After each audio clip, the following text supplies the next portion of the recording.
Anong araw po ngayon? Today is February 25, 2024, and this is the last Sunday of the month of February for this year. Imagine nyo kapag nakaka-start lang natin mag-February ng first Sunday, tapos ngayon tapos na ulit ang buwan ng Pebrero. Then next Sunday ay March na. Amen. Praise God. Yan, so pagpapatuloy po natin ang ating pag-aaral, pakibuksan na po ang inyong mga Bible sa Numbers chapter 21. Ayan, dahil tayo po ay nasa Book of Numbers at 21st chapter na po yung ating pinag-aaralan. Then pwede po pa tayong tumayo lahat at basahin po natin ang ating scripture reading for today. Ayan. Numbers chapter 21 verses 34 to 35. Sinabi ni Yahweh kay Moises, "Huwag kang matakot, sapagkat ipapalupig ko siya sa iyo. Magagawa mo sa kanya ang ginawa mo kay Haring Sihon ng Hesbon. Napatay nga nila si Og, ang mga anak nito, at ang lahat ng kababayan nito. Wala silang itinirang buhay. Sinakop nila ang lupain iyon." Tayo po sa madaling manalangin. Ama namin Diyos, samahan mo po kami muli sa aming pag-aaral ng iyong banal na salita sa araw po na ito. Nawa Panginoon ay buksan mo po ang aming mga spiritual na mata, ang aming spiritual na puso, upang aming makita at maunawaan in the spiritual sense, in the spiritual realm, kung ano ba ang nais mo pong ituro sa pamamagitan po ng kwentong ito. Nawa Panginoon ay puspusan mo po ng iyong banal na spirito ang bawat isa sa amin. Ikaw po lang nawa ang magsalita dito at magturo sa amin ng mga bagay na nais mong malaman at matutunan namin. Ito po ang aming panalangin sa matamis na pangalan ni Jesus. Amen. Praise God. Pwede na po tayong maupo. Again, hello po sa mga nanonood din po sa atin sa Facebook Live and sa ating YouTube channel. God bless po sa inyo. And hi po, God bless everyone. Sabi po nila Pastor Noel and Pastor Rona. Hello po sa inyo. Ayan. And I hope na nanonood pa rin po kayo ng service po ng UTC, especially yung kanilang Bible study, kasi pinapanood ko po lagi yung Bible study po nila at nakaka-bless po. Amen. Lalo na po yung mga tanong ng mga kapatiran na bagong mananampalataya, na aalala ko yung time na ako din po yung DDS noon ni na Pastor Noel and Pastor Arona. It brings back so much memories to the point na pinapakita ni Lord how we've grown that much and how we have learned so much from His Word. Amen. Praise God. Ayan. So, today, ang title po ng message natin ay pinamagatang Sihon or Sihon sa English, ang pagpasa nila dyan, and si Og. Okay. Ang title po nito sa Tagalog ay, ano po yung pamagat nito sa Tagalog? Kasi ang English po nito is The Defeat of Sihon and Og sa New International Version. Paki-check nga po kung anong pamagat nito sa Tagalog version. Ang paglalakbay na mo ba? Hindi ba nabanggit yung pangalan ni... Nabanggit din po ba sa mismong title? Ano po yung title? Sinalakay ni Lupi. The Lupi.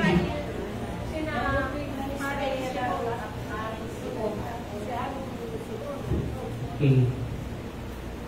Ayan. So, sino po dito ang nakapagbasa na po ng Numbers 21? Ayan. Ang title niya po ay, kasi nasa Numbers verse 21 na po tayo. Tama ba? Verse 10, sorry. Chapter 21, verse 10. Ayan.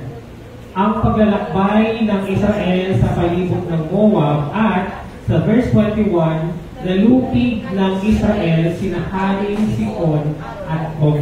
So, ayan, pwede po kayo malito, this is the second part or portion of Numbers chapter 21 kasi pinag-aralan po natin last Sunday yung verses 1 to 10. Amen? About sa bronze serpent or yung ahas na gawa sa tanso na pinagawa ni Lord kay Moses para kung sino man po ang titingin nung bronze serpent na yun ay hindi po mamamatay at mabubuhay po siya. Amen? Because we know na sila po ay kinagat po ng ahas dahil sa kanilang pagre-rebelde or pagre-reklamo sa kanilang pagbabalik paatras or papalayo sa Kanaan. Amen? Naalala niyo pa po yun kasi di ba last Sunday nakat po tayo sa ating number series dahil nagkaroon po tayo ng special message patungkol po sa God's love. Of course, through Pastor Noni Kalindi. So, thank you so much, Pastor Noni, for being with us last Sunday. Pwede mo palapakan natin si Lord na po yung Pastor Noni. And of course, sa lahat po na tumulong para maging successful po yung ating Happy Hearts Day celebration last Sunday. Yan. So, these are our previous topics sa Book of Numbers. Of course, we started with the introduction about this book. At nagsimula rin po tayong pag-aralan ng Numbers 21 hanggang tayo po ay nasa pang 24 na Sunday na pinag-aaralan po natin ng Book of Numbers. Numbers 21 verses 10 to 35, yung panghuli po dyan. And together, of course, with the book of Deuteronomy chapter 2 and 3. Okay, so makakasama po sa message po na to ang book of Deuteronomy chapter 2 and chapter 3. Pangilang libro po ang Deuteronomy sa Old Testament or sa ating Bible? It's the 5th. Amen. So tapos na tayo sa Genesis, tapos na rin po tayo sa Exodus, tapos na po tayo sa Leviticus. Sa Numbers, tayo po ay nasa chapter 21 at tayo po ay tatalon sa Deuteronomy chapter 2 and 3 dahil po mas specific po ang pagkakakwento o ang pagkakalahan po doon patungkol sa story ni Sihon at ni Og. So, question. Sino po dito ang nakakakilala kay Sihon or kay Sihon at kay Og? Pakitaas po yung kamay. Kilala niyo na ba silang dalawa? Kasi kung nabasa nyo lang po yung assignment nyo, amen, for sure, kilala nyo po natin sila. Amen. Amen. Praise God. Ayan, so don't worry because today, makikilala po natin ang dalawang haning ito na mga Canaanites or Cananeo na sasalakayin or tatalunin ng mga Israelites. Praise God. So, this will be the questions after the story. Pakisulat na po sa inyong mga notebook or cellphone, sa mga notes ninyo, ang matututunan nyo po sa kwento as we discuss and read verse per verse yung kwentong ito. At hanapin po natin si Jesus sa kwentong ito. Amen? Amen. So are we ready? Pakitanong mo yung katabi mo, handa ka na ba kapatid? Amen. I hope handa na talaga kayong makinig at hindi matulog. Amen. Kasi medyo makulimlim sa labas. Amen. Parang uulan. Sabi ko, tapos na nga kasummer na. Amen. Pero ang simula ay parang parang pabagyo na gano'n. Rainy season. Amen. Yan. So let's start with verse 10. Ayan. Tapos na natin yung 1 to 9. Tutuloy po natin yung kwento. Ang bayang Israel ay nagpatuloy sa paglalakbay at nagkampo sa Obot. Okay, huwag po kayo mag-alala kasi mamaya may papakita po akong mapa or map para po makita natin itong mga lugar na mababanggit po sa mga verses po na ito. At ito po ay nasa sa Iraq. Okay, kung titignan niyo po yung actual location nitong mga gera na pag-uusapan po natin, ito po ay matatagpuan sa Iraq na nakadikit po sa part ng Israel ngayon. Ayan.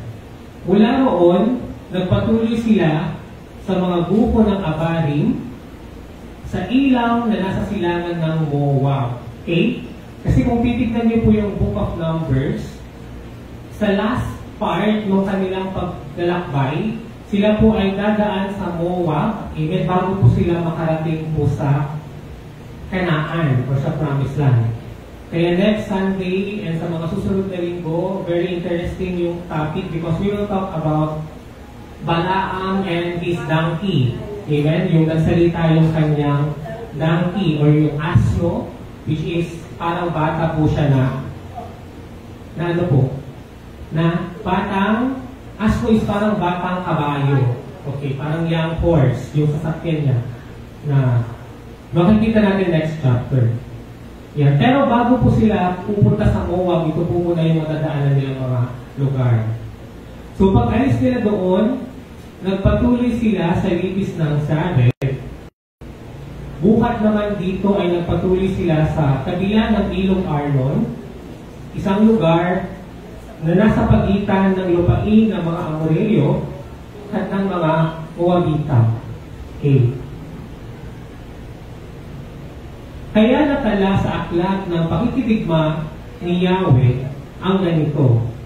Ayan, so parang ipo-ipo sinakop niya ang Waheb at ang kapatagan ng Arnon at ang kataasang hanggang sa kapatagan ng Ar at sa hangganan ng Moab. Okay, so kung titignan niyo po yung aklat ng mga pakikidigma ni Yahweh, na-quote po dito yung awit, okay, parang praise and worship song na ginawa po ng mga Israelita as they travel along this part of Iraq at matalo or talunin yung mga hari doon. So in other words, makikita po natin sa portion po na to na instead of nagreklamo po sila, they sang or umawit po sila ng mga praise and worship for God as they travel along the way na pinapakita or pinapadaan sa kanila ng Diyos. Amen. So ito na po yung map na sinasabi ko po sa inyo. Nakikita niyo po ba? Ayan. So makikita niyo po dito sa arrow yung paglalakbay ng mga Israelites. Ayan. So sa mga nasa taas po ay po nakikita niyo po yung mapa. Ayan, para naman po tayong weather forecaster dito. Ayan, so wala pong bagyo, okay, pero pag-aaralan lang po natin yung journey ng mga Israelites for some years bago po sila makalating sa Canaan. Amen? Because ilang years po na paikot-ikot ang mga Israelita sa wilderness or sa ilaw bago sila makarating sa Canaan. Ilang years po? 40 years. Amen. So, question, ano po ang ibig sabihin ng Book of Numbers ulit? Book of Numbers means, ano po? Di ba, Genesis means in the beginning. Exodus meaning the exit, yung paglabas nila ng Egypt. Okay? Leviticus meaning, ano po? The law, yung mga batas, kaya puro laws yung pinag-aralan natin sa Leviticus. Then Numbers, ibig sabihin po ng Numbers ay, although mga bilang ito sa Tagalog, ang literal meaning ng Numbers ay ano po? In the wilderness or sa ilaw. Amen. Kaya, napansin nyo, yung Book of Numbers, very interesting topic pala yung mga nandoon kasi kinikwento kung ano yung nangyari sa kanila nung sila ay naglalakbay papuntang Canaan. Amen? Kaya ang Numbers, meaning po yan in the wilderness. Tapos yung Deuteronomy, which is the last book sa Torah, ang Torah is yung sinulat po mismo ni Moses. Yung Genesis, Exodus, Leviticus, Numbers, Deuteronomy. Ito po yung pinaka-unang libro ng mga Israelita na pinag-aaralan at binememorize nila. So sa Deuteronomy, ano pong ibig sabihin naman ito? Deuteronomy means, ganito po, the second law. Amen. The second law, ang ibig sabihin ng Deuteronomy, hindi dahil may bagong law sa Book of Deuteronomy, but rather, uulitin kasi ni Moses sa bagong henerasyon yung law na tinuro niya sa Leviticus at Exodus para ituro sa mga bagong generation. Bakit? Dahil mamamatay lakas ng mga nag-exit sa Exodus at ang bagong generation lamang, except yung magagaling kay Joshua and Caleb, ang makakapasok sa promised land. Amen?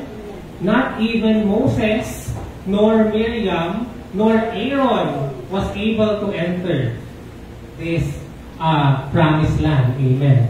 O yung Kanaan. Ayan. So last time, ang topic po natin ay nasa Edom po sila. Ito po yung Edom.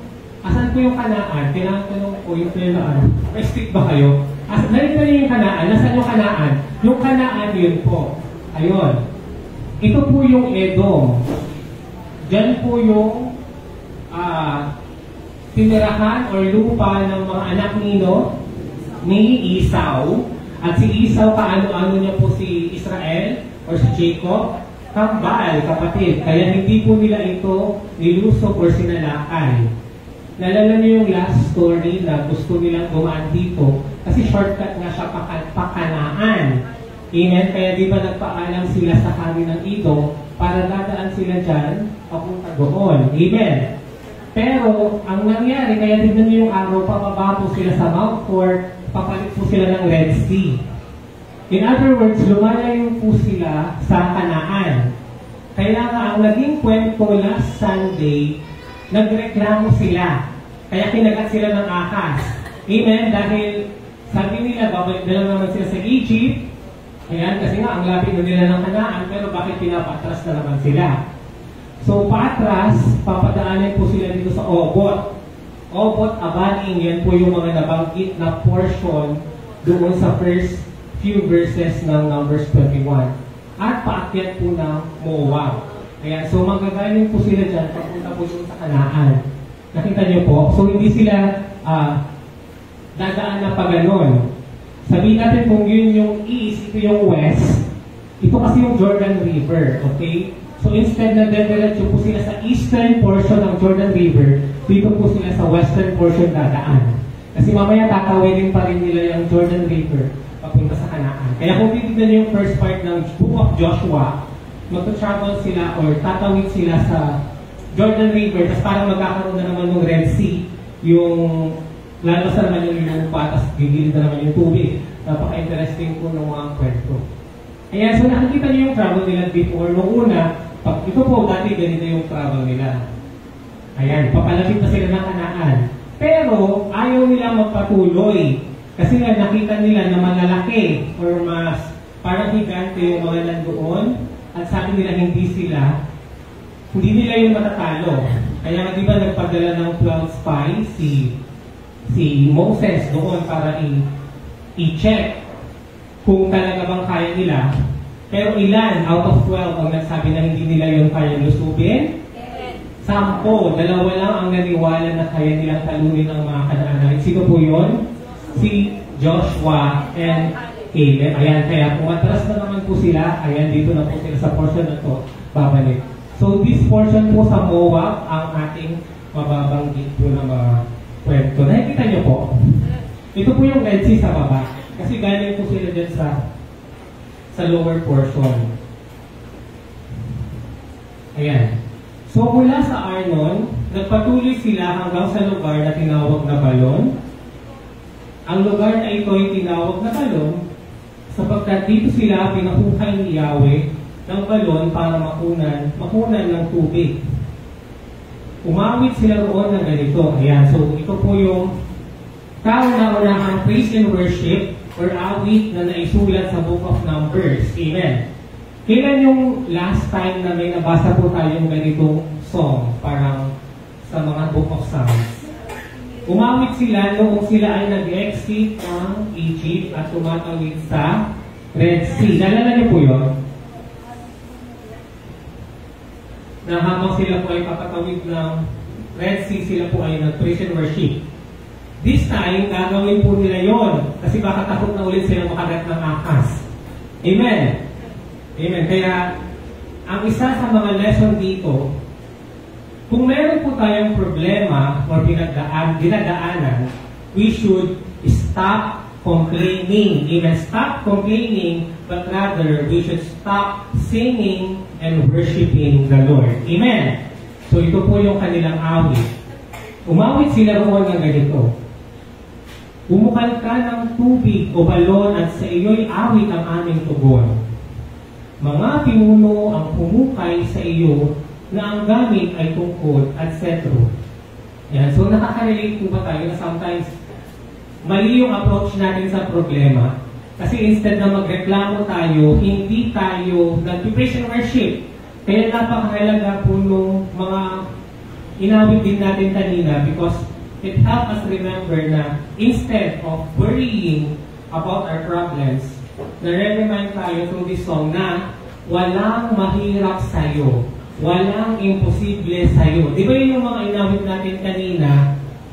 Ano pa yung isa napakaganda ng mga Tagalog songs na inawit kanina, lalo na yung pangatlo. Yung Diyos ng kabutihan, mga ganun. Di ba ang ganda? Amen. Sabi ko, magandang response song yun. At na-amaze ko kasi connected po talaga yung mga inawit nila sa kwento. Lalo na yung walang mahirap sa'yo, walang imposible sa'yo. Kasi ito na po yun. Yung kinakatakutan nila na kumarap sa mga giant, haharapin na po nila. Kailangan na po nila talaga silang harapin. Ayan. Mula sa ilang na iyon ay nagtuloy sila sa Matana. Nagdaan ng Nahaliel at Bamot. Pag-alis doon, nagtuloy sila sa isang kapatagang sakop din ng Moab sa tuktok ng Pisga na nakaharap sa Ilam. Ayan. Pisga po yan, hindi po yan Pisga.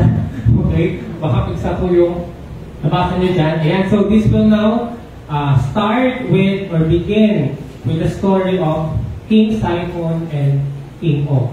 Ayan. Verse 21. Ang mga Israelitay nagsugo kay Haring Sihon, isang Amoreo. Okay. Ngayon pa lang po gusto ko pong linawin na magkaiba po ang Amoreo sa Ammonites or Ammonita. Ang mga Amoreo ay Canaanites po sila. Okay? Ulitin po, ang mga Amoreo ay Canaanites. Galing po sila kay kanino po?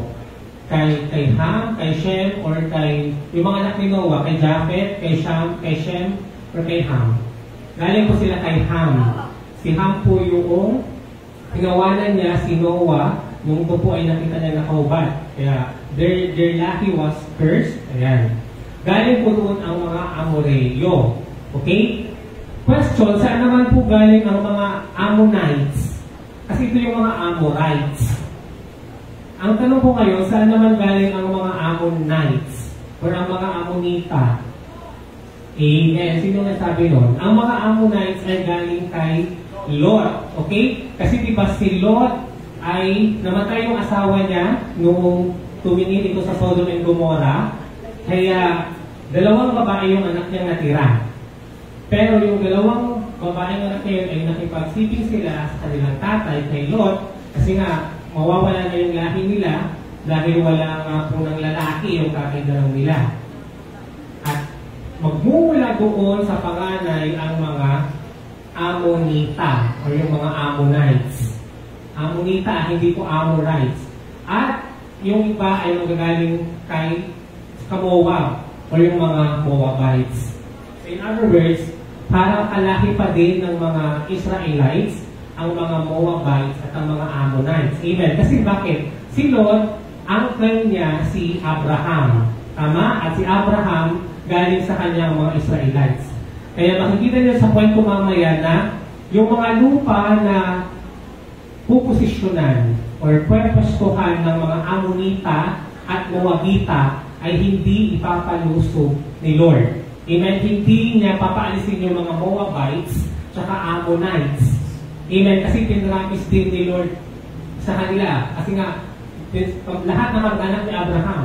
Si Abraham, pamangkin niya po si Lot, at kay Lot manggagaling ang Ammonites at Moabites. Amen. Kasi nakakalito itong kwento kasi mamaya may mababanggit na mga Ammonites tapos Amorites. Okay? Ang mga Amoreo, ulitin ko po ay Canaanites. So kapag Canaanites po kasi, gusto po silang ipapatay or lusubin ng Diyos dahil ang mga Canaanites po ang na-expose sa mga karumal-dumal po na kasalanan. Specifically yung sa idolatry, gano'n yung pag-worship sa mga false gods or idols. Ayan. Ipinasabi nila. Okay, ulitin ko, ang mga Israelita ay nagsungko kay Haring Sihon, isang Amoreo, ipinasabi nila, maaari po bang makiraan kami sa inyong lupain? Sounds familiar?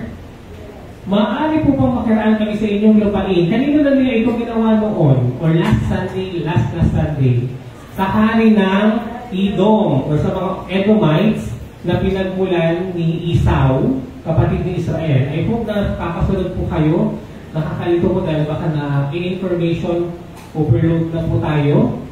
Ayan. Hindi po kami daraan sa alinmang bukiriin o lugasan, niiinom sa inyong balon. Sa lansangan ng hari po kami daraan hanggang sa makalampas kami sa inyong kasasakupan. So the same request ang kanilang sinabi sa hari ng mga Amorites. Sino yung hari ng Amorites dito? Si Sihon or si Sihon, yung bida po sa kwento, si Sihon tsaka si Og yung mamaya. Question, padadaan kaya sila ni King Sihon? Amen. Ayan, nabasa nyo na. 23, subalit hindi sila pinahintulutan ni Haring Sihon, sa halip tinipon niya ang kanyang hukbo at sinalakay ang mga Israelita sa Jahas. Sayang wala na yung map, hindi nyo makita yung Jahas. Nasa babang portion po siya ng Moab. Ayan. Sino po ang nanalo nung naglaban po sila? Ngunit nagwagi ang mga Israelita at nasakop ang kanyang lupain. Mula sa ilog Arnon hanggang Jabok, sa may hangganin ng Amon. Matitibay ang mga kuta ng Amon. Yan. Sinakop ng mga Israelita ang mga lungsod ng Amoreo, pati ang lungsod ng Hesbon. Okay? Kasi po, ang lupa ng mga Amorites ay hindi lang po siya isang town or isang city. Marami po yan. In fact, 60 cities po yung kanilang lulusubin at matatalo po dito. At isa sa mga city na yon ay ang Hesbon, na kung saan ang hari ay sino po? Si Sihon or si Sihon. Pagkatapos, sila na ang nanirahan sa mga lungsod na ito ng mga Amoreo. Ang Hesbon ang siyang purong lungsod ni Haring Sihon na lumupig sa hari ng Moab at sumakop sa lupain nito hanggang ilog Arnon. Ayan, so in other words, originally, ang lugar na to ay nakatira ang mga Moabites o ng mga Moabita. Pero natalo ng mga Amoreo o ng mga Amorites ang Moabita, kaya Amorites na ang mga nandito na kinalaban ng mga Israelites. Question, nakakasunod pa po tayo sa kwento? Amen. Amen. I hope so too. Verse 27, kaya ang sabi ng mga awit, hali kayo sa Hesbon at muling itayo ang lungsod ni Sihon. Ayan. Kasi nga po, of course, mag-i-start na po sila ng bagong community dito dahil sila na po ang nakasakop ang mga Israelites. Mula sa Hesbon na lungsod ni Sihon, lumabas na parang apoy ang kanyang hukbo. Tinupok nito ang lungsod ng Ar sa Moab at nilamon ang kaburulan ng Arnon. Kawawa ka Moab, sapagkat ito na ang iyong wakas. Kawawa ka bayan ng Diyos na si Semos. Ang mga anak mong lalaki ay hinayaan niyang maging pugante. Ang mga anak mong babae ay nabihag ni Sihon na hari ng mga Amoreo. So, they were remembering or recalling yung paglusob or pagsakop ng mga Amorites sa mga Moabites nung mga Moabites pa nakatira sa lugar po na ito. Amen. Napuksa pati ang mga sanggol. Mula sa Hesbon hanggang sa Dibon, mula sa Nasim hanggang sa Nofa, malapit sa Mediba. Lahat po yan nandun po sa mga kakanina. Ayan. Nanirahan nga ang mga Israelita sa lupain na kuha nila sa mga Amoreo. Pagkatapos, si Moses ay nagsugo ng mga espiya sa Jazer. Yan po yung lugar kung saan nilusog ni King Sihon yung mga Israelita. Kanina, kung maalala niyo po yung nabanggit kanina sa kwento. At nasakop din nila ito, pati ang mga karatig bayan nito. Pinalayas din nila ang mga Amoreo roon sa Jazer, which is part po ng mga lupa na pinaninirahan ng mga Amorites. And once again, Amorites are Canaanites. Amen?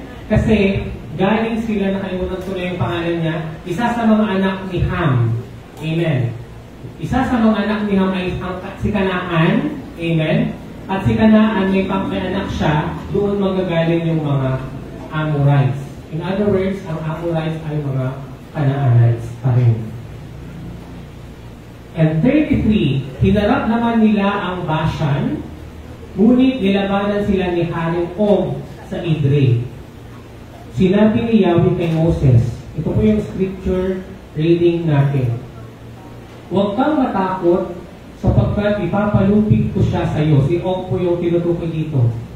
Magagawa mo sa kanya ang ginawa mo kay Haring Sihon ng Hesbon, yung kanilang hari na natalo lang kanina.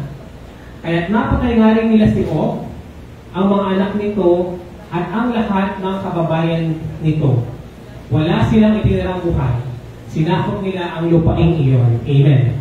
So kung titignan niyo po yung chapter 21 ng Book of Numbers, halos parang walang kwento kay Og. Amen. In fact, hindi mo makikita sa Numbers 21 na si Og pala ay giant. Amen.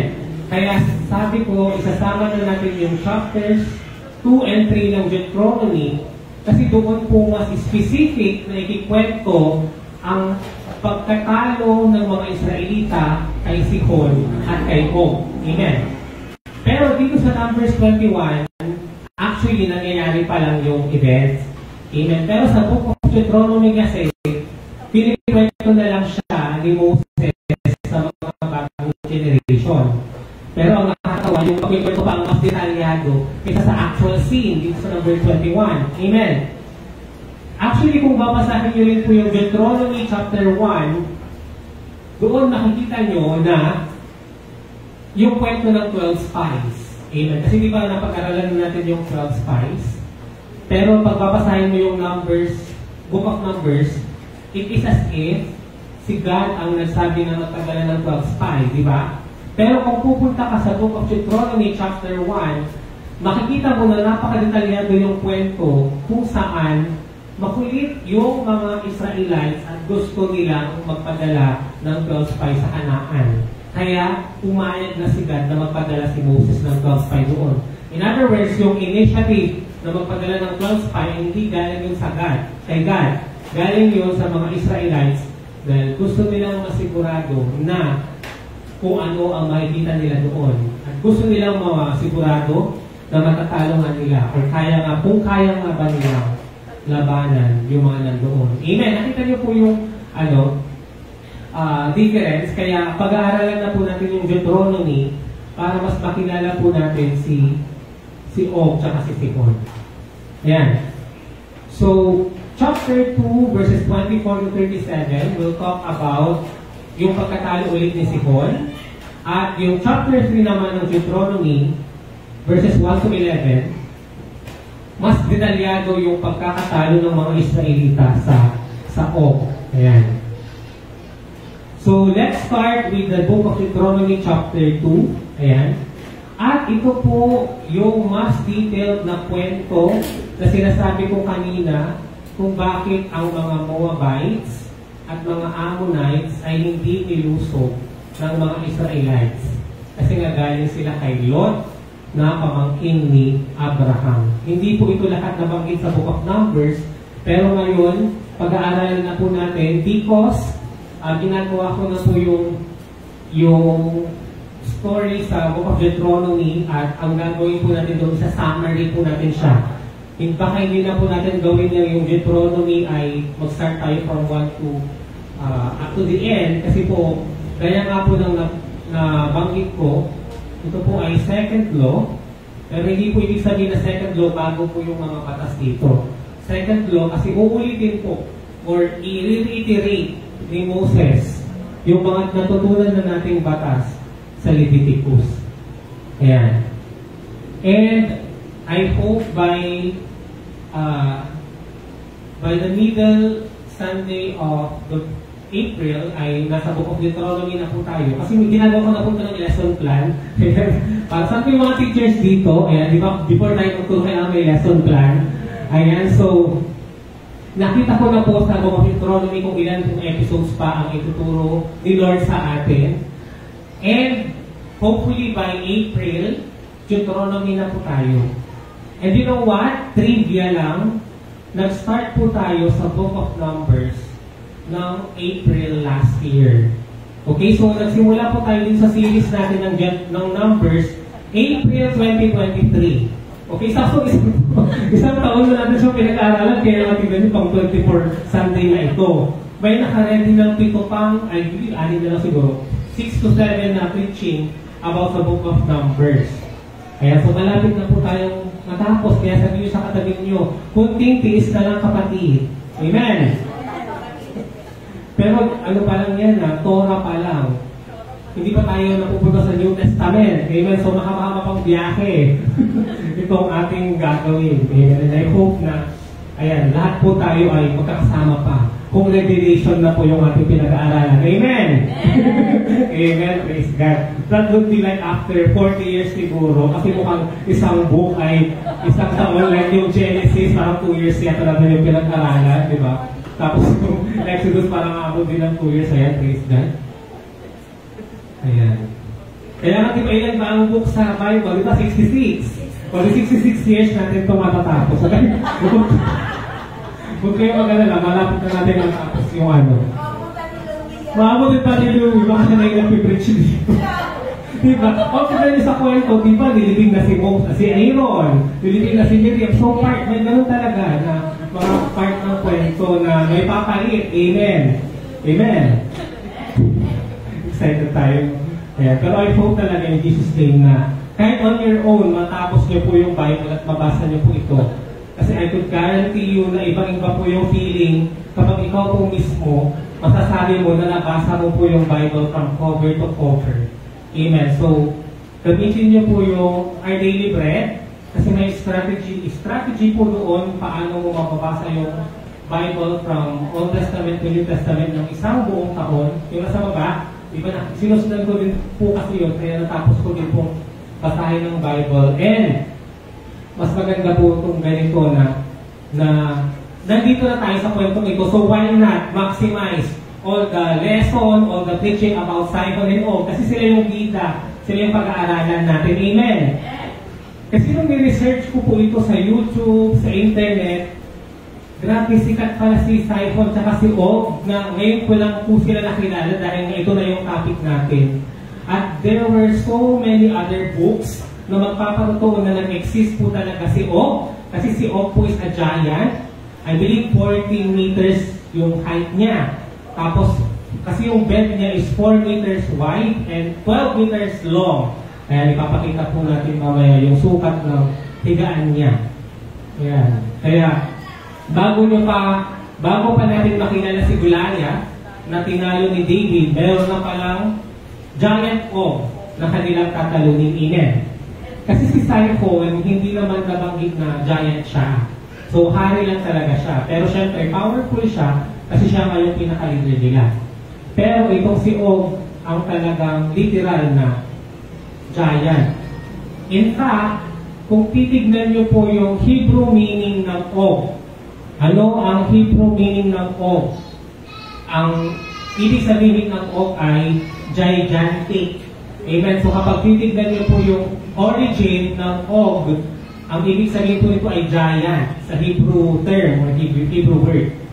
Kaya ewan ko ba kung bakit lately na-expose ako sa OG channel. Alam niyo, sino nagsasunod ng OG channel? Yung OG channel kasi, napipicture kasi doon yung bahay ng mga tao, tapos pinapakita nila yung bahay nila.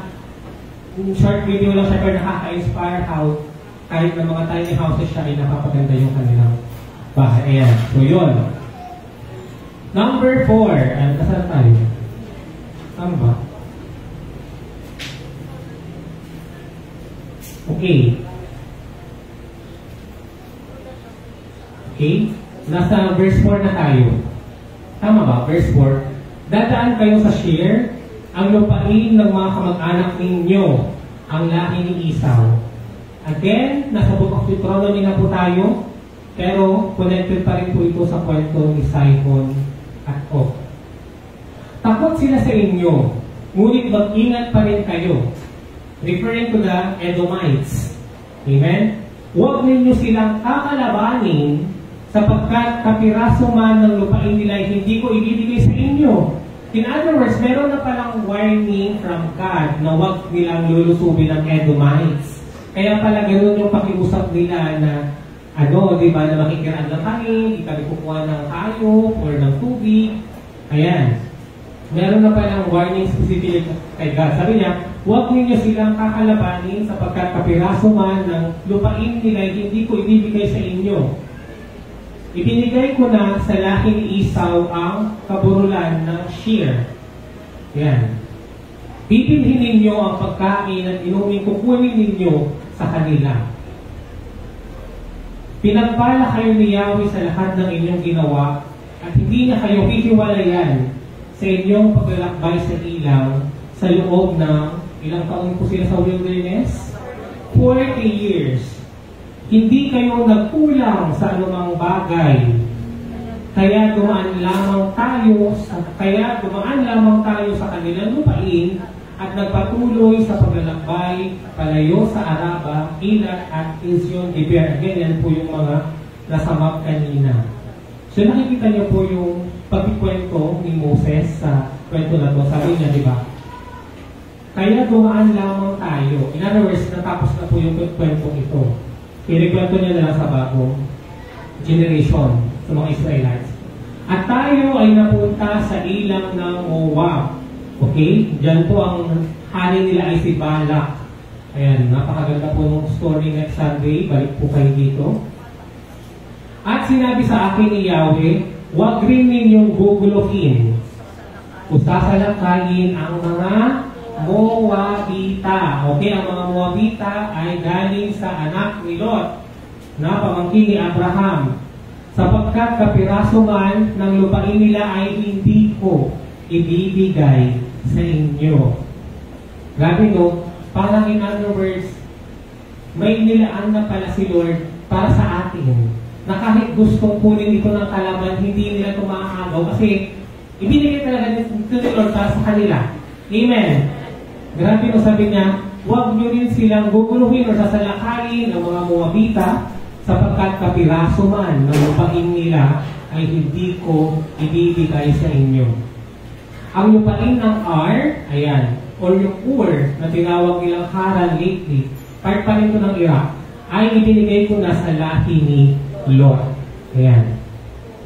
So napakasarap pakikimarinig ngayon through these verses na mayroon palang mga specific lot na ibinigay si Lord sa atin. Amen. Kasi di ba recently, parang kapag tumatanda na tayo, nagkakaroon tayo ng idea na bumili ng lupa, di ba parang yung church, pinag-try natin na makabili tayo na, di ba sabi mo, nare-request na nila yung lupa niyo sa church para tayo mag-rent, parang ganon. Alam niyo, through this story, na-realize ko na pag inilaan pala ni Lord yung lahat na yun para sa'yo, bibigyan niya talaga yun para sa'yo. Amen! Amen! Kaya may mga inay kaming mga lupa sa family ko, ito yung confirmation niya sa akin na kung para sa'yo yan talaga yan, para sa'yo yan. Amen! Amen! Naniniwala po kayo. Hindi lang po ito patungkol sa lupa although of course, lupa po yung topic natin kasi nga, pinagkahati-hatian nila yung magiging portion or ng lupa ng bawat Israelites. Ayan. Whatever it is that the Lord has given you, is meant for you, ay mapupunta para sa iyo talaga kung para sa iyo yan. Amen. Ang dating ang dating nakatira roon ay ang mga inita. Ayan. Marami sila at malalaki rin, tulad ng mga higante. So, ang tawag nila sa mga giants na nakatira doon ay inita. Ayan. Tulad ng mga higante, kilala rin sila sa tawag na Rephaim. Ayan. Ngunit inita ang tawag sa kanila ng mga Moabita. Nakita nyo? Yung mga Moabites, ang term nila for giants ay inita. Amen. Pero, kilala rin Rephaim ang mga giants na ito. Dati nakatira rin sa Shir ang mga taga-Hor, ngunit pinuksa sila ng mga anak ni Esau. So, this time, sa kwentong ito, yung mga Edom naman pala, yung dadaanan kanina ay sana ng mga Israelites, dati pala mga giants ang nakatira doon. Amen. At sila na ang nanirahan roon. So in other words, nung pumunta ang mga Edomites sa Edom, hindi ito dekatla. May mga nandoon na nakatira rin na mga giants. At ang mga Edomites, or sila na ang nanirahan roon, tulad ng ginawa ng mga Israelita sa lupaing ibinigay sa kanila ni Yahweh. Grabe, no? So nakikita ko sa point na ito na piling ko pinatubayan din ni Lord ang mga Moabites, ang mga Ammonites, at ang mga Edomites na ito. Tinulungan din sila ni Lord para maibigay sa kanila yung lahat na yun, kasi hindi naman yung ibinigay ng katiwangwang na walang nakatira. Amen. Nakipag-battle din pala ang mga Edomites, Moabites, and Ammonites. Ammonita. Kasi ang Amorites ay mga Canaanites. Amen. Kaya pinaklarify ko rin kanina kasi sabi ko nakakalito yung Amorites at Ammonites. In fact, kung hindi ko ito i-research, akala ko pareho lang yun. Sabi ko, bakit? Sabi niya, pag Ammonites, huwag lulusupin. Pero bakit nilulusot itong mga Amorites na to? Kasi na-realize ko, kasi iba pala yung Amorites sa Ammonites. Amen. Pag Ammonites, hindi yan Canaanites. Galing yan kay Lot, kay Abraham, kalaki yan ng mga Israelites. Yung mga Amoreo ang pinapaalis ni Lord dito. Kasi ang mga Amoreo ay galing sa mga Canaanites. In other words, ang tawag talaga generally sa mga gustong paalisin ni Lord ay Canaanites. Pero kung gusto mo ng specific na term, mayroong mga Amorites or Amoreo na tribes.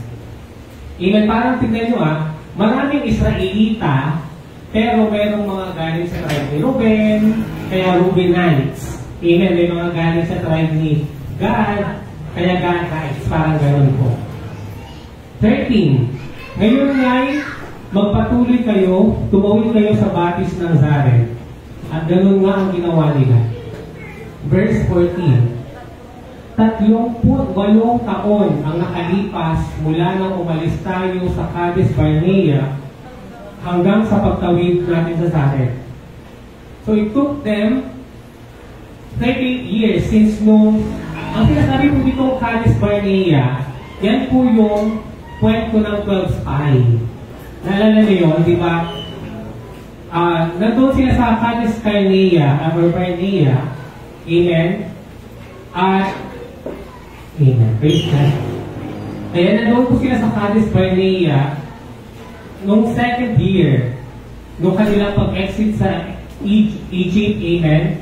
Kaso hindi sila tumuloy sa Canaan, amen? Kasi natatakot sila doon sa mga nakita nila. So, kaya naging 40 yung buong travel nila kasi 2 plus 38, amen? So in other words, doon sa 38 years na yun, halos walang naikwento na nangyari sa kanila. Ang pinikwento na ngayon ay yung last year o last 2 years ng pag-travel nila papunta ng Canaan. But I believe siguro kailangan din yun, yung years na yun para mas matuto sila, mas maging malakas sila ng army. At naniniwala ako na pinag-prepare sila ni Lord, kaya rin yun nangyari. Amen. Tulad ng isinumpa ni Yahweh, walang natira sa mga mandirigma ng salinlahing iyon. Patuloy silang nilabanan ni Yahweh, hanggang malipol silang lahat. 16. Nang wala ang natira sa mga mandirigma ng lahing iyon, sinabi sa akin ni Yahweh, ngayon ay tumawid kayo sa Ar, sa hangganan ng Moab.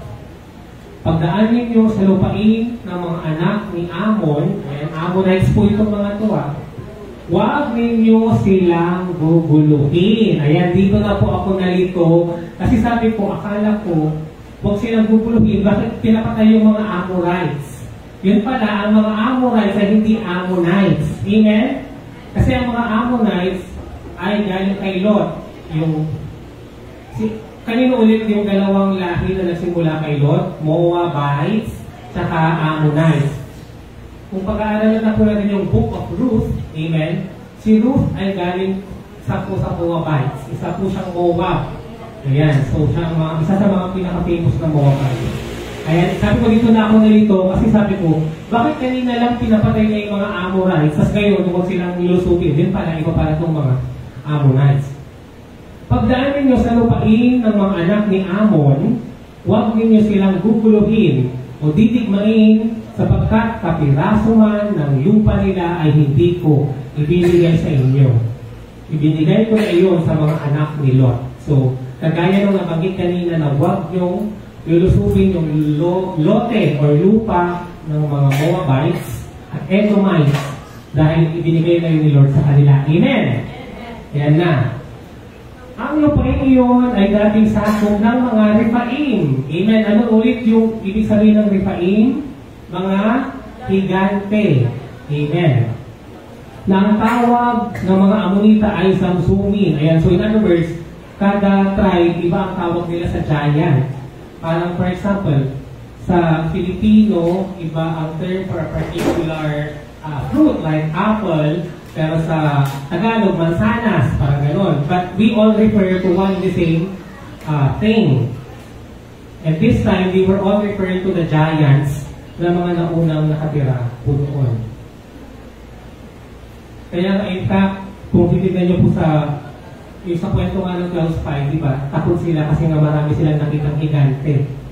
Ayan. So we can really, hindi talaga natin may iwasan na pumarap sa mga giants sa ating Christian or spiritual journey. Kaya nga, kung tatanungin ako kung anong iba na mas magandang title ng kwento, I would title the message, Facing the Giants. Ayan, Facing the Giants, kasi napakadami pong giants sa story po dito.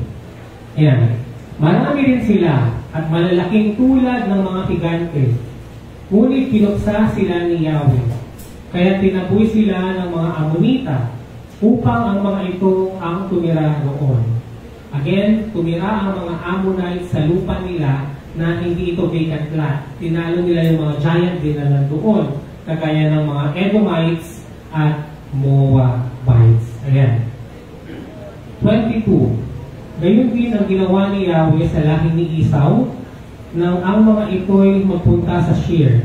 Itinaboy niya ang mga taga-Hor at ang lahi ni Esau ang nanirahan roon. Ang mga taga-Awi naman sa Gaza ay tinaboy ng mga taga-Kaftor at sila ang tumira roon. Ayan.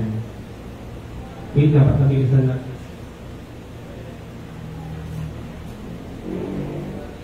Ano na pong verse tayo? 20. Ayan, dito na pala tayo. 24. At doon ay sinabi ni Yahweh, magpatuloy kayo, tumawid kayo sa ilog Arnon, mabibihag ninyo si Sihon or Sihon, ang hari ng mga Amoreo sa Hesbon, at masasakop ninyo ang kanyang lupain. Kaya simulan na ninyo ang pagsakop sa lupain niya. Ayan. Ito na po yung kwento ni Sihon kung paano na siya tinalo. Dahil sa gagawin ko, ay matatakot sa inyo ang lahat ng bansa sa daigdig. Mabanggit lamang kayo ay manginginig na sila sa takot. Ayan. Kaya kung titignan nyo po yung mga susunod na kwento, kasi halos sa lahat ng battle na nanalo ang mga Israelita, kaya mamaya may mga kingdom or kaharian na magsasama-sama para talunin ang mga Israelites.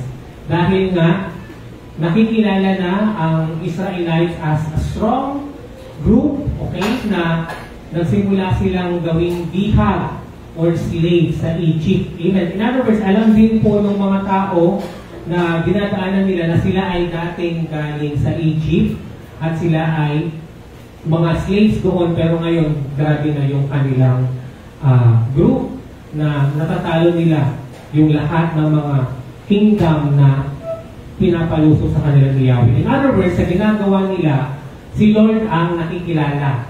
Si Yahweh ang nakikilala. Bakit? Dahil during their time, ang bawat group ay may mga Diyos-Diyosan. Kaya naglalaganan sila para yung sa Egypt. Diba? Naniniwala ang mga Egyptian na yung God nila or mga small goddess nila ang totoong Diyos.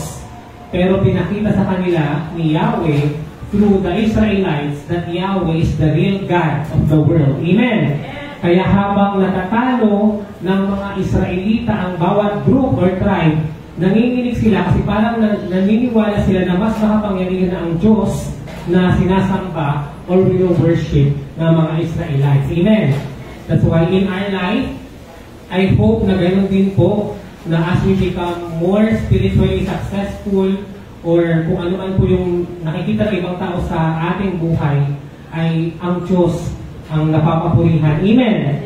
Kasi di ba tatanong nila, ano kaya yung sekreto ng taong ito? Amen? Or sino kaya ang Diyos niya? Amen? Ulitin ko, dahil sa gagawin ko ay matatakot sa inyo ang lahat ng bansa sa daigdig. Mabanggit lamang kayo'y manginginig na sila sa takot. At mula sa ilang ng Kedemot, nagpadala ako ng sugo kay Haring Sihon. Ayan, ito na po yung kanina rin. Na taga-Hesbon upang mag-alok ng kapayapaan. Makikiraan kami sa iyong lupain, hindi kami lilihis ng daan. Babayaran namin ang aming kakainin at iinumin. Kung maaari, paraanin mo lamang kami. Tulad ng ginawa ng anak ni Esau sa Seir at ng mga Moabita sa Ar, makikiraan lamang kami para makarating sa kabila ng Jordan, kasi tatawid nga po sila ng Jordan River, sa lupain ibinigay sa amin ni Yahweh na aming Diyos. Ayan. So once again, itong si Sihon, there's no biblical proof na siya po ay higante. Si Og lang po yung giant talaga. Verse 30, ngunit hindi niya ito pinahintulutan. Siya'y pinagmatigas ni Yahweh. Nalala niyo yung verse na yan na nababanggit sa Paraon, sa Pharaoh, sa Exodus, na mas lalong tumitigas yung puso nung Paraon. Amen? But it doesn't mean na si Yahweh yung nagpapatigas ng puso niya. It's Him, siya mismo, yung hari, ang nagpapatigas ng puso niya. Pero dahil nga matigas yung ulo mo, then face the consequence of hardening or pagpapatigas ng puso mo. Para matalo natin at makuha ang kanyang lupain sa hanggang ngayon ay sakop natin. At sinabi sa akin ni Yahweh, ito na ang simula ng pagbagsak ng kaharian ni Haring Sihon. Amen. So, dito, makikita natin dito na once ang isang tao ay pinapatigas na yung puso niya kay God. Amen. The more na hindi niya ina-acknowledge ang Diyos, the more na hindi niya kinikilala ang Diyos, nagsisimula na yung kanyang paglubog. Amen. Parang yung nangyari sa mga Paraon sa Ehipto, the more na hindi nila kinikilala ang Diyos, the more yung suffering nila.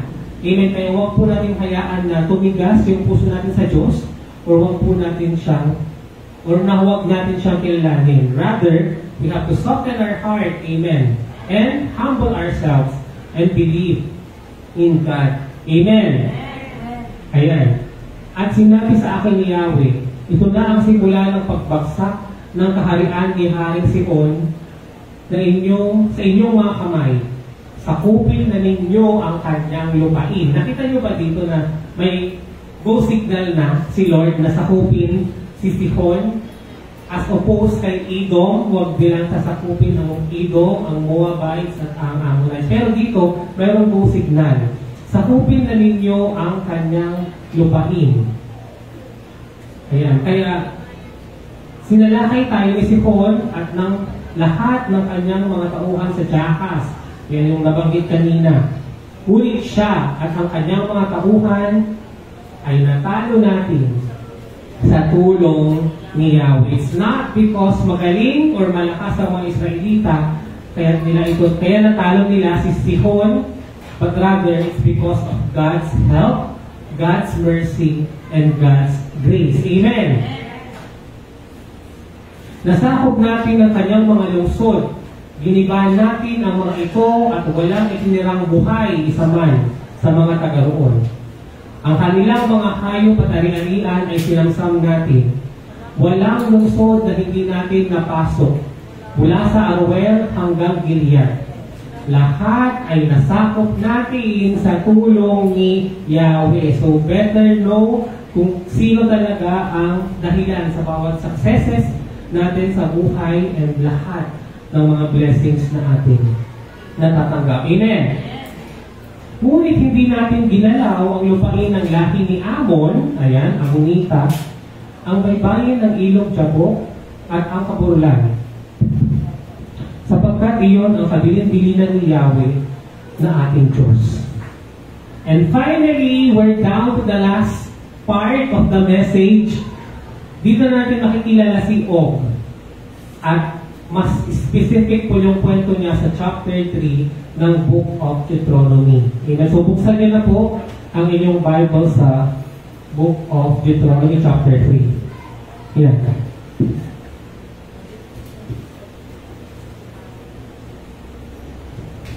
Ang haba ng kwento. Kaya pa ba? Sino pa po dito nakakasunod sa kwento? Amen. Praise God. Yan. And sa haba ng kwento, I hope so far marami na kayong nasulat dyan na lesson na natutunan nyo po. Marami na po? Parang wala. Amen. Amen. Ayan. Nagpatuloy tayo papuntang Bashan. Ngunit, pagdating natin sa Idrey, sinalakay tayo ni Haring Og ng Bashan. Amen. Again, si Og ay Kanaanite po siya. Sinabi sa akin ni Yahweh, huwag kayong matakot sa Kanya sapagkat matatalo ninyo sila tulad ng ginawa ninyo kay Haring Sihon ng Hesbon at sa mga Amoreyo. Ayan. Sa tulong ni Yahweh, natalo nga natin si Haring Og at ang buong Bashan. Wala tayong itinirang buhay isa man sa kanila. Nasakop natin ang 6 nilang lungsod, 60 towns, 60 cities, 60 municipalities ang natalo nila sa Al-Argo, ang buong kaharian ni Og sa Bashan, ang maraming maliliit na nayon at ang malalaki nilang lungsod na napapaligiran ng pader. Tulad ng ginawa natin kay Haring Sihon ng Hesbon, nilipol natin sila pati ang kababaihan at mga bata. Ang itinira lamang natin ay ang mga hayop at iba pang ari-arian nilang sinamsam natin. Amen. Praise God. Nasakop natin noon ang lupain ng 2 haring Amoreyo, ang lupain nila sa silangan ng Jordan mula sa ilog Arnon hanggang sa bundok ng Hermon. Sirion ang tawag ng mga taga-Sidon sa bundok ng Hermon at Sinir naman ang tawag doon ng mga Amoreyo. Nasakop din natin ang mga lungsod sa matataas na kapatagan ang buong Gilead, ang Bashan hanggang Salkat Idri na napawang sakop ni Haring Og. Again, so this shows na itong Og na to napakalaki ng kanyang kingdom. Imagine there are 60 other towns na siya po ang king nila. Amen. Ayan. Verse 11. Si Haring Og lamang ang natira sa mga taga-Ripaim. Again, anong ibig sabihin ng Ripaim kanina? Mga giant or mga higante. Ayan. Ang kabaong niyang bato, amen, ay 4 na metro ang haba, 4 meters, it should be 4 meters in wide or width, at 2 metro ang lapad. Wait lang. 4 meters length siya and 2 meters wide. Ayan, tama. In other words, ang height niya ay parang 4 na meters thick. So, hindi rin naman pala siya ganun parang super laki. No? Pag nakakita na kayo ng meters thick, amen. So, yung height niya ay 4 na meters thick. Kasi di ba, kung titignan natin yung sa mga archaeologists, nakahukay talaga sila ng mga bungo na malaki. Amen. Pero hindi ito mga unggoy or whatever, pero makikita natin na tao din sila. Kaya there's a proof also that indeed may mga tao doon na mga giants or malalaki sila. Ito ay nasa lungsod ng Raba, sa lupain ng Amon hanggang ngayon. Ayan. Ito po yung English version. Kasi po, di ba kung makikita niyo po, sinabi ang kabaong. So parang tomb siya. Pero kung babasahin niyo po yung English version, ang sabi, higaan. Higaan or bed. Ayan. In English, Og, king of Bashan, was the last of the Rephites. His bed was decorated with iron and was more than 9 cubits long and 4 cubits wide. It is still in Rabbah of the Ammonites. In Tagalog, ilang metro yung tangkad niya? 4 meters at 2 meters naman yung lapad niya. So, ganun po siya kalaki. Amen. And that ends our story. Palapakan po natin ang ating Panginoong Kristo. Ayan, so dadako na po tayo sa mga lesson na natutunan po natin sa kwento. Ayan, I'll just give you 7 lessons that I've already mentioned through the story, but I would like to mention them again para ma-highlight po natin ang mga katuroang ito. And I know na kayo din po may mga specific po kayong lesson dito na natutunan na maaaring hindi ko po nakita. Kaya kindly share na lang po sa comment section sa live natin or sa YouTube or sa morning devotion sa ating testimony time po doon. Yeah, so what can we learn through this story? Number 1, when we can't stop complaining, let's start singing and praising God. Amen. Nakita niyo po how the story started na it was it has mentioned yung praise and worship na inawit ng mga Israelites. Instead of nag-complain sila ulit dahil dito sa utos sa kanila ni Yahweh na labanan ang mga Amorites. So kung hindi natin mapigil na mag-complain, let's start praising and singing to God. Amen.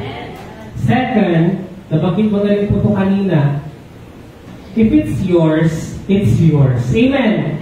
Nakita niyo po yung sa kwento ng Moabita, Ammonita, Edomites, or the Edomites, na hindi iyon inalaw ni Yahweh na kunin ng mga Israelites dahil ibinigay yun ni God para sa kanila mismo, sa mga Moabites, Ammonites, and Edomites. Sinabi po sa Tagalog, may inilaan ang Diyos na para sa iyo talaga na hindi makukuha ng iba. Amen! Naniniwala po kayo doon, may inilaan ang Diyos na para sa iyo na hindi makukuha ng iba. Amen! So, napakasarap basahin sa verses na yun na, wow! Kahit hindi pala sila Israelites, God cares for them. Amen? Kasi di ba sa pag-aaral natin ng Torah, laging Israelita ang parang pinifavor ni God. Amen? Parang laging yung blessing, nasa mga Israelites.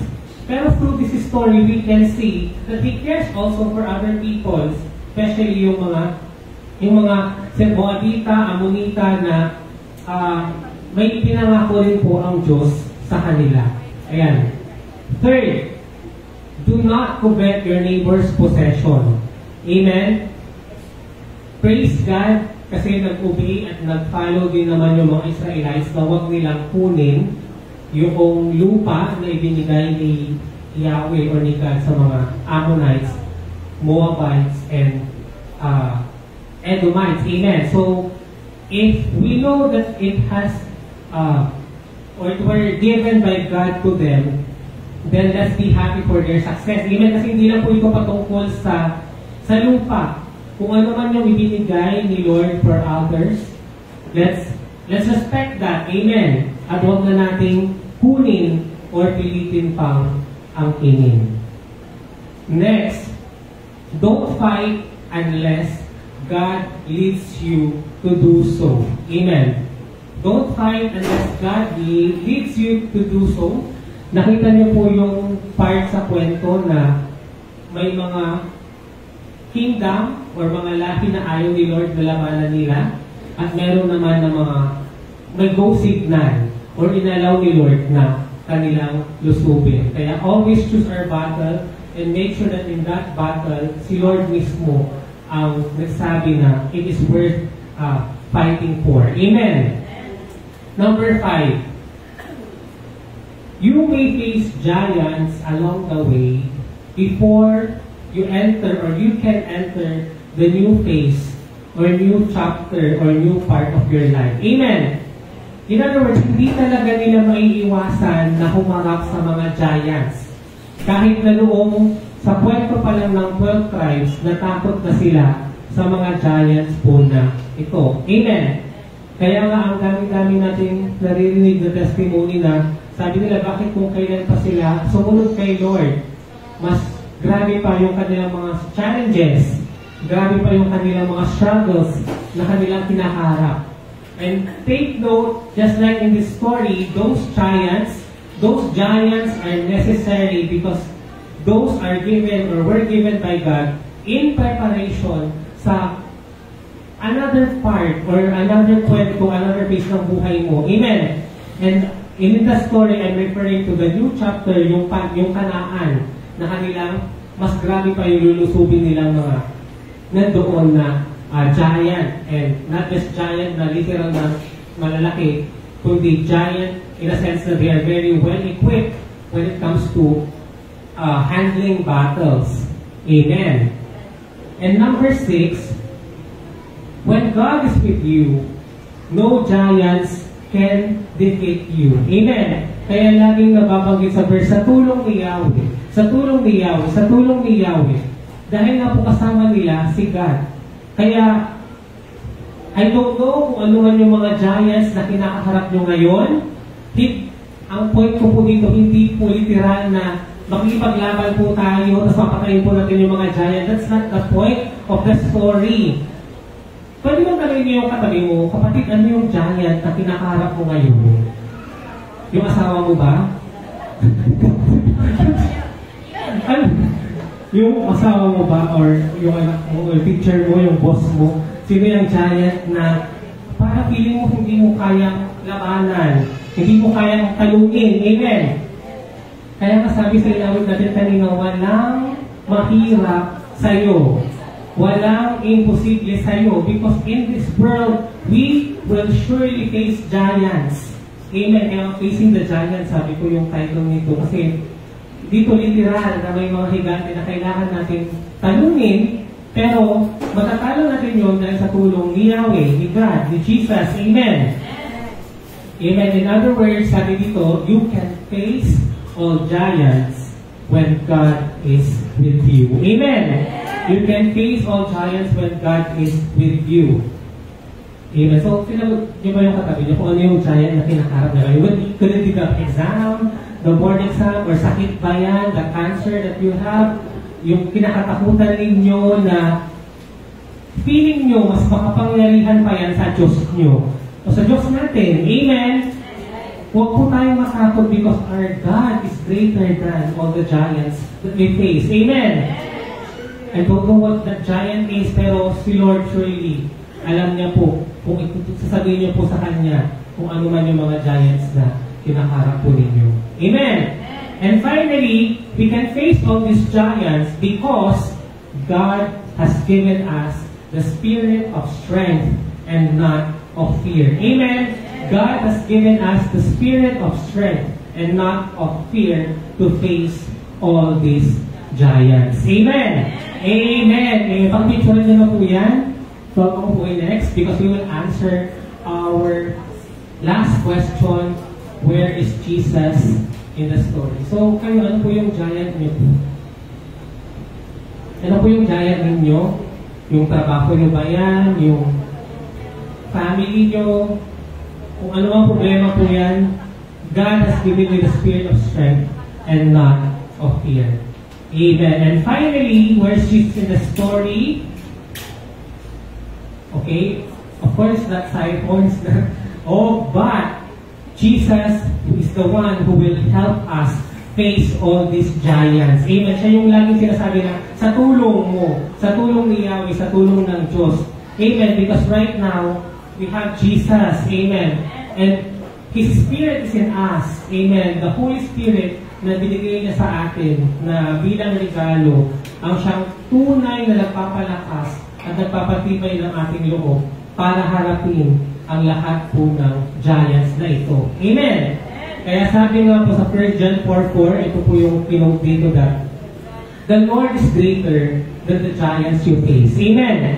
Sabihin po nga natin sabay-sabay, the Lord is greater than the giants you face. Amen. Ito po yung greater is He that is in me than who is in the world. Amen. Greater is He that lives in me. Amen. Naniniwala po kayo na ang Diyos na nasa atin, ang Espiritu na nasa atin ay mas makapangyarihan kaysa sa lahat ng giants na ating kinakaharap. Amen. So yun lamang po, maraming salamat, and to God be the glory.